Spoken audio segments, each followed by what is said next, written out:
Bonjour à tous, salam alaikum.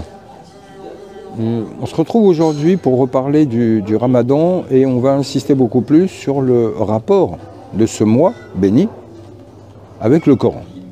Et ce bismillah ar-Rahman ar-Rahim wa afdal as-salati wa salam ala ayn al-uyun ala tib al-qulub ala shams al-shumus sayyidina Muhammad sallallahu alayhi wa sallam wa ala alihi wa ashabihi al-kiram.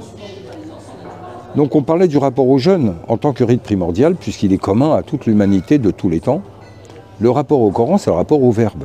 Or, le mois de Ramadan, et notamment la Laylatul Qadr, signe la naissance de l'islam. C'est le moment de la première révélation, c'est les premiers versets du Coran qui descendent. L'islam vient de naître. Hira, dans la grotte de Hira, le prophète reçoit et l'islam vient de prendre corps. Donc évidemment que le rapport au Coran, là, il est évident. C'est lui qui vient de fonder l'islam, c'est le Coran. À travers lui, c'est le prophète qui en est le porteur, le délivreur, le transmetteur. Et le rapport au Coran s'est traduit par un rite, notamment le Tarawih, qui est, et je le répète et j'insiste, qui n'est pas une obligation. On n'est pas obligé de terminer tout le Coran. On peut le méditer, on peut le faire à disposition, on peut le faire juste après le Maghrib, il n'y a pas besoin d'attendre la Isha. Enfin, je veux dire, din ou l'islam, din l'yusra. Les choses sont faciles, c'est nous les hommes qui dogmatisons et emprisonnons. Donc par contre, ce rapport au Coran, il n'est pas non plus cadré que dans le cadre des tarawih. Pour les gens qui en ont la disposition, on peut également faire des cercles de Coran en journée. Mais le rapport au Coran, à ce moment-là, est vraiment très important, puisqu'il est le verbe divin. Or, le Ramadan étant une abstinence, c'est se vider. On se vide.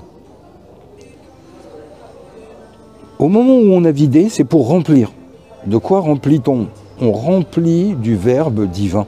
On remplit du Coran, de la parole d'Allah. On vide l'humain et on se remplit du Coran.